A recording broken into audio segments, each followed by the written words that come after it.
Let us prepare our hearts and our mind as those sacred words of the Emancipation Proclamation rings forth anew on this first day of January 2013.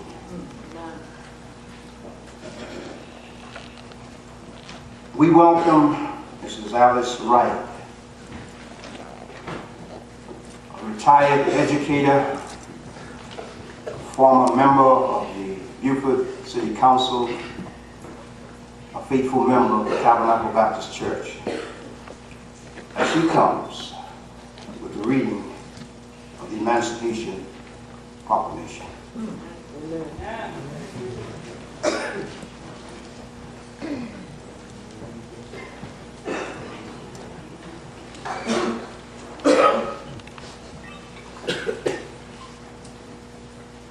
The Emancipation Proclamation, January 1st, 1863, by the President of the United States of America. Whereas, on the 22nd day of September, in the year of our Lord, 1862, a proclamation was issued by the President of the United States containing, among other things, the following to it: that on the first day of January in the year of our Lord, 1863, all persons held as slaves within any state or designated part of a state, the people whereof shall then be in rebellion against the United States, shall be then, thenceforth, and forever free. And the executive government of the United States, including the military and naval authority thereof, will recognize and maintain the freedom of such persons, and will do no act or acts to repress such persons, or any of them in any effort they may make for their actual freedom.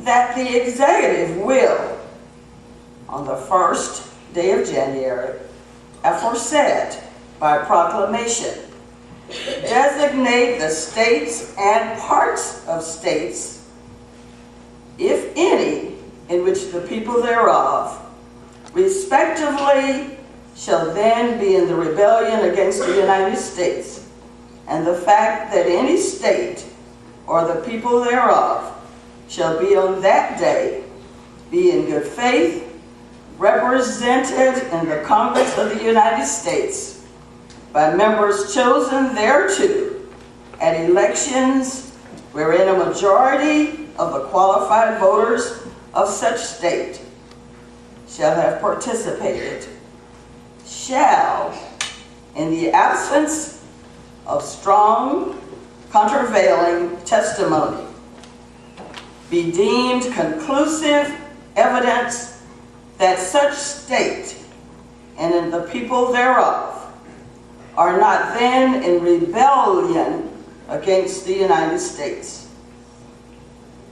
Now, therefore, I, Abraham Lincoln, President of the United States, by virtue of the power in me vested as Commander-in-Chief of the Army and Navy of the United States, in time of actual armed rebellion against the authority and government of the United States, and as a fit and necessary war measure for suppressing said rebellion, do on this day, this first day of January, in the year of our Lord, 1863, and in accordance with my purpose, so to do publicly, proclaimed for the full period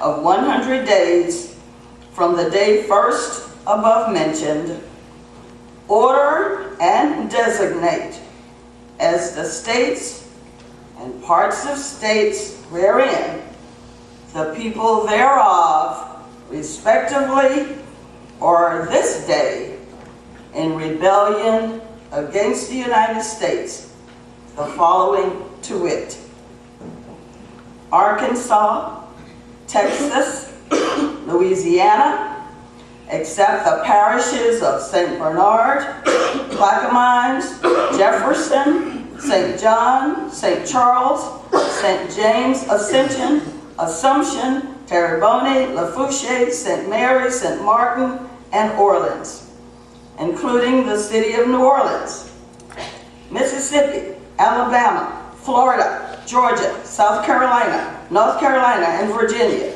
except the 48 counties designated as West Virginia, and also the counties of Berkeley, Accomack, Northampton, Elizabeth City, York, Princess Anne, and Norfolk, including the cities of Norfolk and Portsmouth, and which accepted parts are for the present left precisely as if this proclamation were not issued. And by virtue of the power and for the purpose aforesaid, I do order and declare that all persons held as slaves within said designated states and parts of states are and henceforward shall be free, and that the executive government of the United States, including the military and naval authorities thereof, will recognize and maintain the freedom of said persons. And I hereby enjoin upon the people so declared to be free to abstain from all violence unless in necessary self-defense. And I recommend to them that in all cases when allowed, they labor faithfully for reasonable wages. And I further declare and make known that such persons of suitable condition will be received into the armed service of the United States to garrison forts, positions, stations, and other places, and to man vessels of all sorts in said service. And upon this act, sincerely believed to be an act of justice, warranted by the Constitution upon military necessity, I invoke the considerate judgment of mankind and the gracious favor of Almighty God. In witness thereof, I have hereunto set my hand and caused the seal of the United States to be affixed, done at the city of Washington, the first day of January, in the year of our Lord, 1863, and of the independence of the United States of America, the 87th, by the President, Abraham Lincoln, William H. Stewart, Secretary of State. Amen. The reports of that day indicated that after the Emancipation Proclamation was read, an elderly gentleman stood up and spontaneously started singing a song. My country, 'tis of thee. Higginson wrote that that was the first time that those who sung that song that day could ever declare that the those words were true. Good morning. Good morning. It's my honor to be up here to read some excerpts from Charlotte Horton's journal.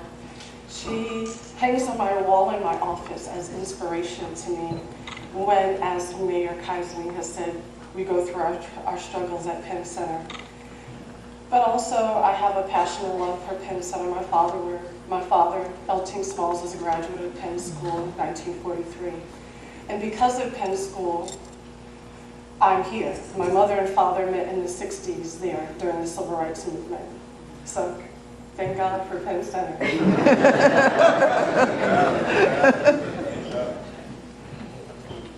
Thursday, New Year's Day, 1863. The most glorious day this nation has yet seen, I think. I rose early, and early we started with an old borrowed carriage and a remarkably slow horse. Whither we are going, thou wast asked, dearest, to the ferry, thence to Camp Saxon, to the celebration.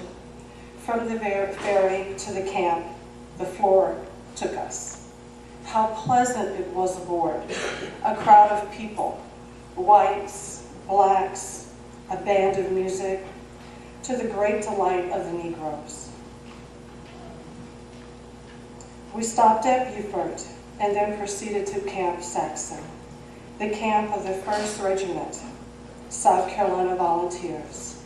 The Flora could not get up to the landing, so we were rowed ashore in a rowboat. I cannot give a regular chronicle of the day. It is impossible. I was in such a state of excitement. It all seemed, and seems still, as a brilliant dream. The meeting was held in a beautiful grove, a live oak grove, adjoining the camp. It is the largest one I have seen yet, but I don't think the moss pendants are quite as beautiful as they are in St. Helena.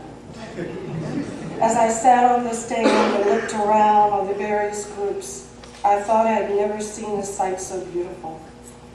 There were the black soldiers in their blue coats and scarlet pants, the officers of this and other regiments in their handsome uniforms, and crowds of lookers on, men, women, and children, grouped in various attitudes.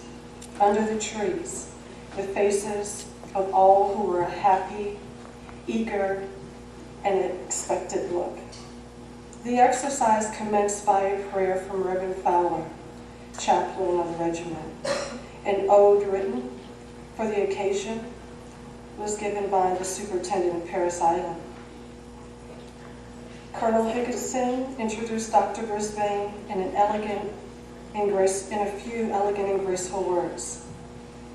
He read the President's Emancipation Proclamation, which was warmly cheered.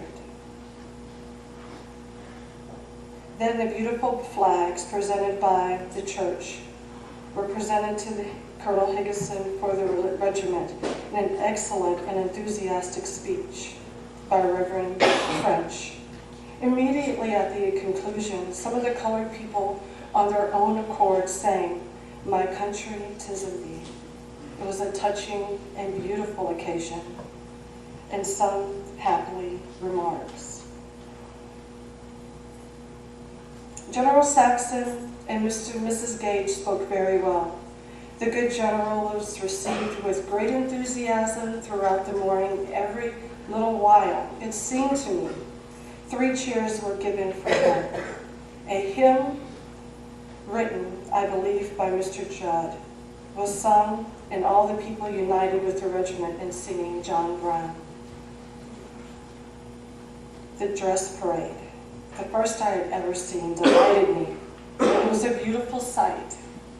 The long line of men in their brilliant uniform with bayonets gleaming in the sunlight. The colonel looked splendid. The doctor said the men went through with drill remarkably well. After the parade, we went to the landing, intended to take a boat to Beaufort, but the boat was too crowded. And we decided to wait for another. It was the softest, loveliest moonlight. We sat down among the ruins of the old fort. Just as the boat had reached a favorable distance from the shore, the band and it commenced playing Home Sweet Home. It was exquisitely beautiful. The lovely moonlight on the water, the perfect stillness around seemed to give new beauty to that ever beautiful old song. Oh, what a grand, glorious day this has been. The dawn of freedom, which its heralds may not break upon us at once, but it will surely come, and sooner, I believe, than we have ever dare hoped before. My soul is glad with an exceeding great gladness. Oh, friend, my dear, good friend, a very, very happy New Year to you. Thank you. Good morning. Good morning. I apologize for my voice this morning. I did a little too much celebrating last night. Okay. But it was here at Tabernacle. Okay, get that straight. For the record. Our speaker today, Bernard E. Powers. He is the professor, interim chair at College of Charleston. Let us all recognize Bernard E. Powers, our speaker today.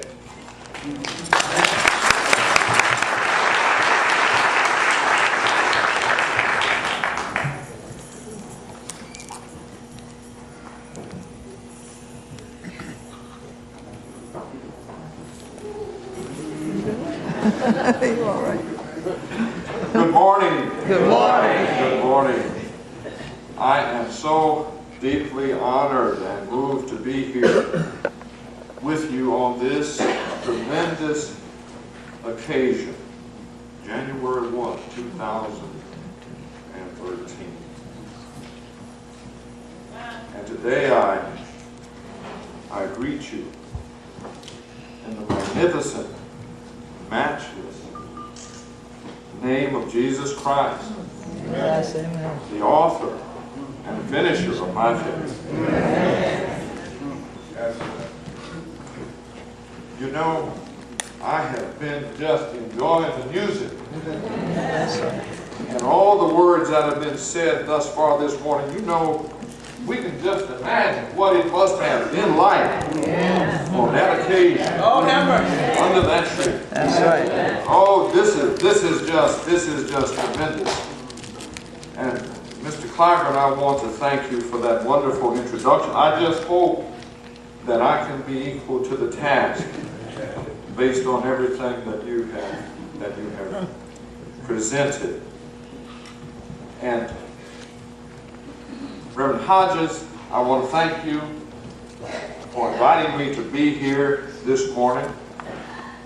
I know you had many choices of people to bring here. You chose me, and indeed, I'm humbled by the decision that you have made, and deeply grateful. I will never forget this occasion today.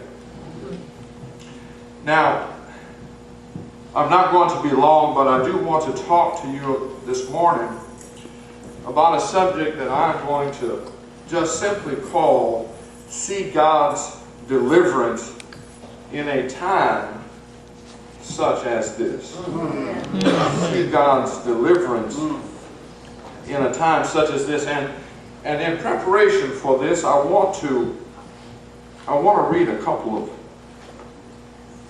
things to you. I want to read something from the prophet Joel first. Joel, the second chapter, verses 1 and 2. And then we'll go over, continuing in Joel, and read 30 through 32.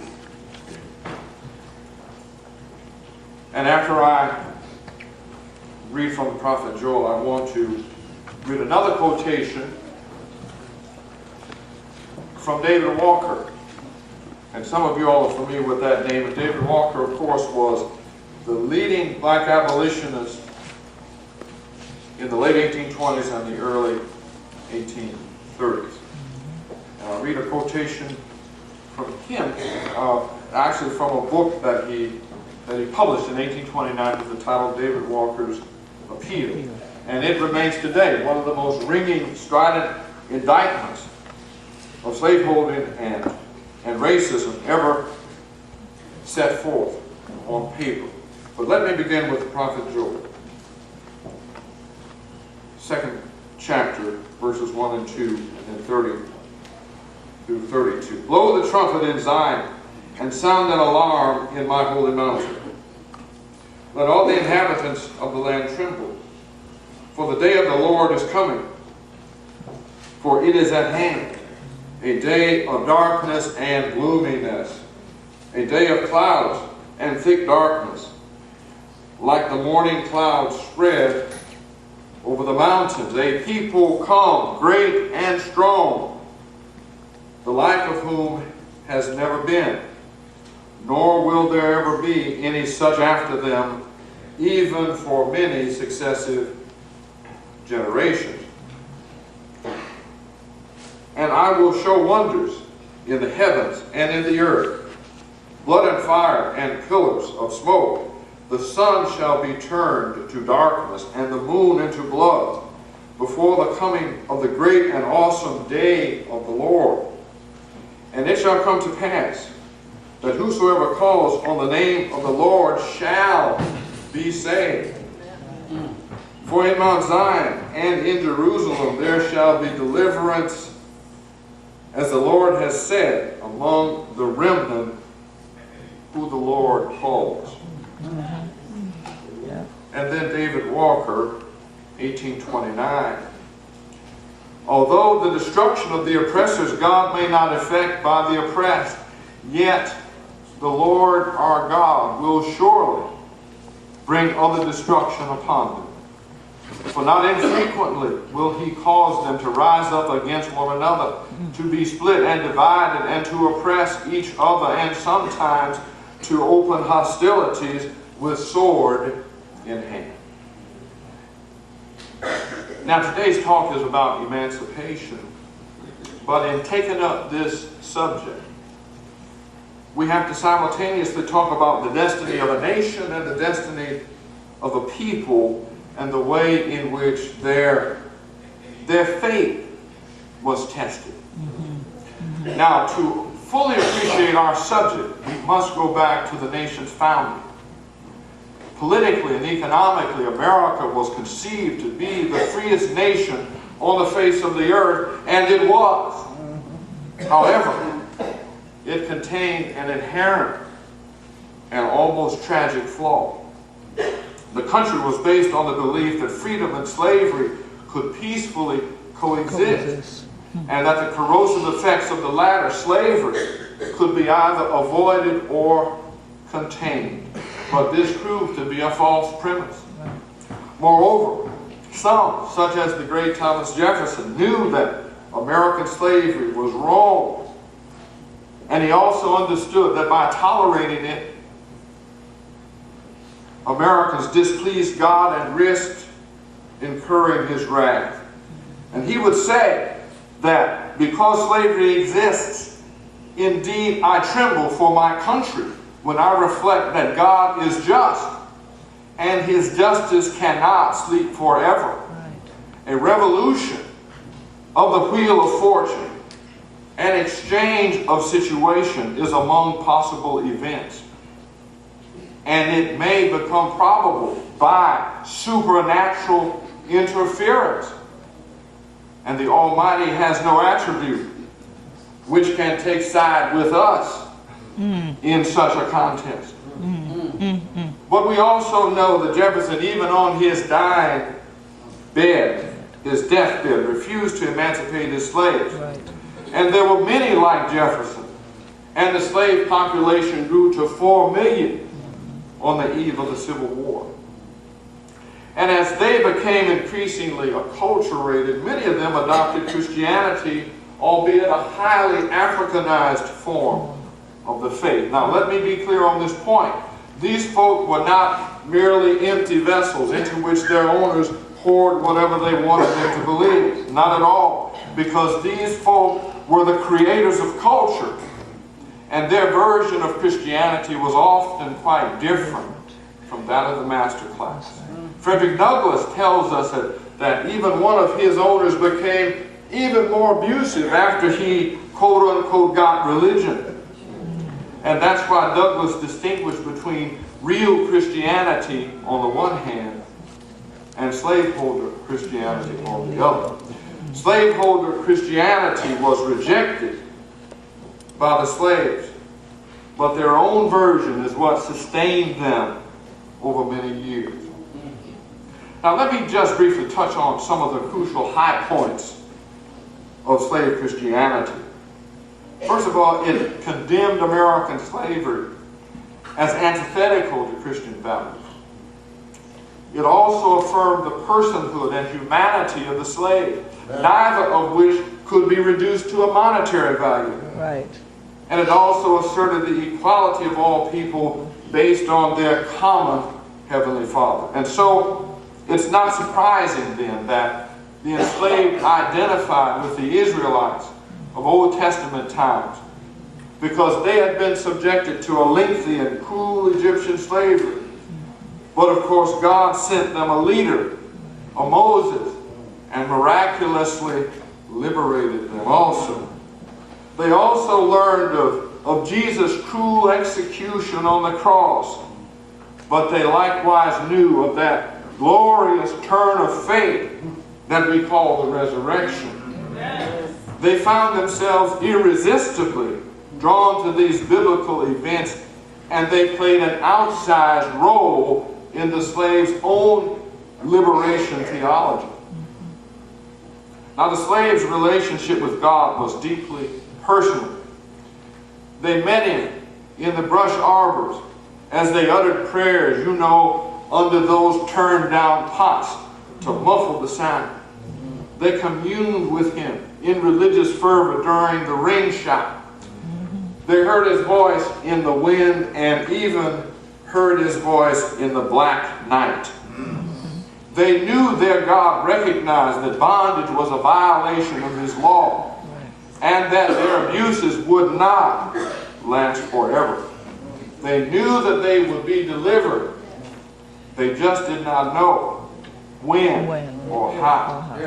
And this is why so many of them seemed unafraid of the end times and the day of judgment. In fact, on one occasion, a slave would recall this. He would say that in violent thunderstorms, when the whites have got between the feather beds to be safe from the lightning, I've often seen Negroes, the aged as well as others, go out and lifted up their hands, thank God that the day of judgment was coming. Yes. Undeterred by false starts, they continued to look for signs, and they prayed. Yes. And so, when they finally heard the Confederate cannons fire on Fort Sumter in April of 1861, it was like the voice of God speaking directly to them. Those first shots were echoed then by others at Bull Run, Port Royal, Shiloh, Antietam, Fredericksburg, and each one of them rang out God's coming judgment. In Port Royal, black boatmen were heard to sing this, "Oh, praise and thanks the Lord, He come to set the people free. And Massa think it a day of gloom, and we of jubilee. The Lord that keep the Red Sea waves, He just as strong as then. He say the word, we last night slaves, today the Lord's freemen. The yam will grow, the cotton blow. We'll have the rice and corn. But oh, never you fear if never you hear the driver blow his horn."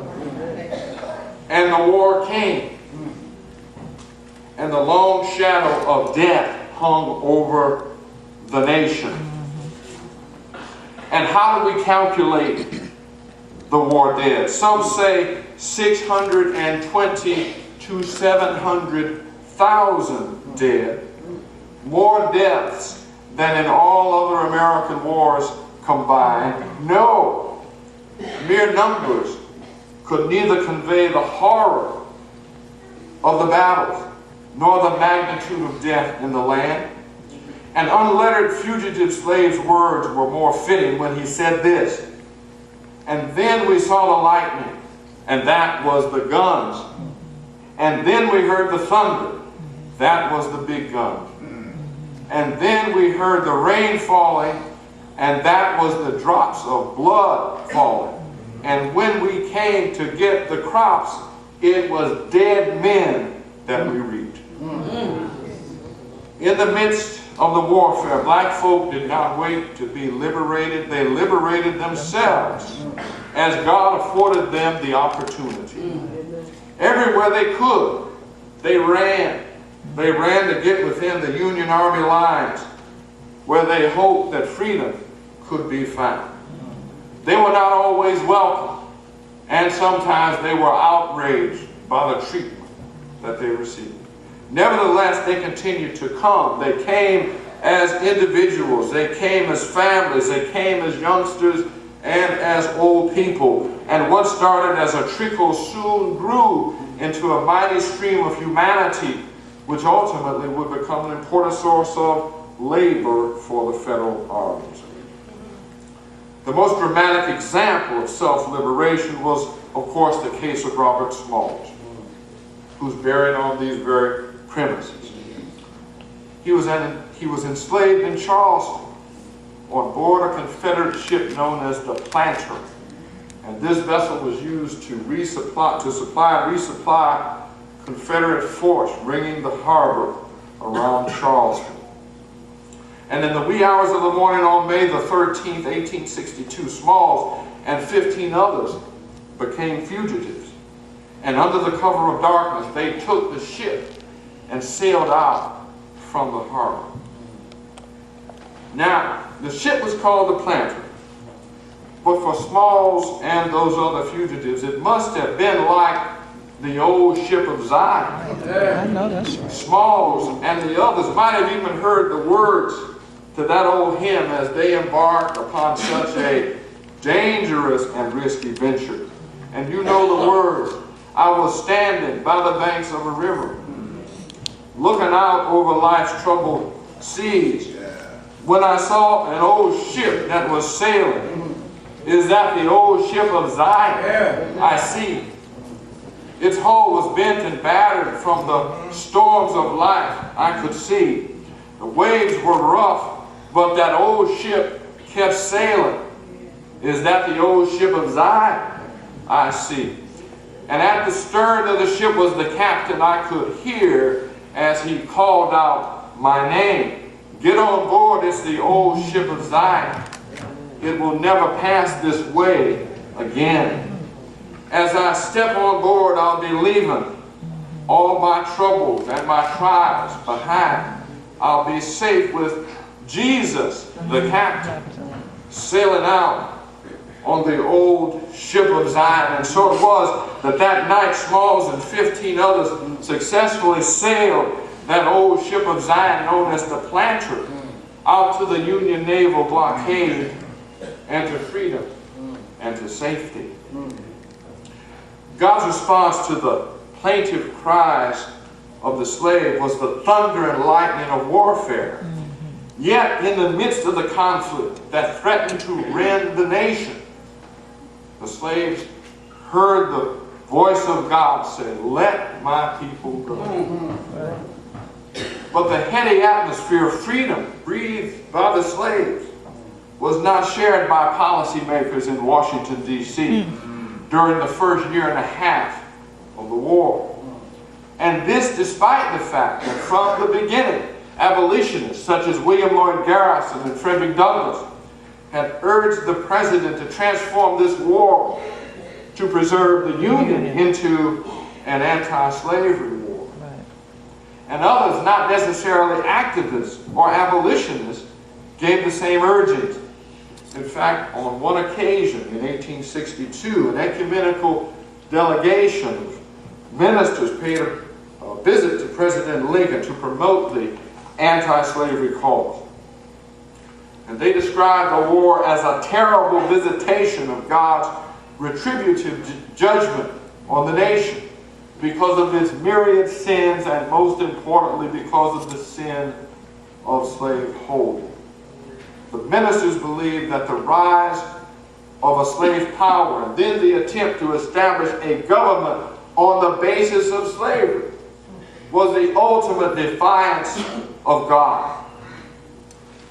A supreme act of rebellion against God, they described it. However, they warned President Lincoln that God would not protect, in their words, a nation that clings to its sin, and there would be no deliverance from divine judgment until slavery ceases in the land. Finally, they claimed that if Lincoln would free the slaves, he could save the nation and go down in history along with George Washington as the second savior of America. Now, while Abraham Lincoln found slavery morally reprehensible, and he tells us that he never knew a day when he was not opposed to slavery, he also believed that as president he lacked the authority to simply abolish the institution. And so he watched the military situation, and he waited, and he prayed, although by doing so he was harshly criticized. And what was he waiting for? Well, he waited for a number of things to occur. He waited for greater political support to build for the idea of emancipation. He waited to see if he could persuade the border states, those southern slave-holding states that remained in the Union. He hoped to persuade them to accept his plan for gradual, compensated emancipation.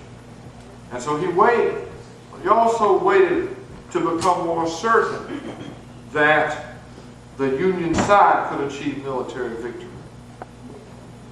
The president, a spiritual man, also waited for a clear sign from God before acting. And for him, the Union victory at the Battle of Antietam, September 17, 1862, was such a sign.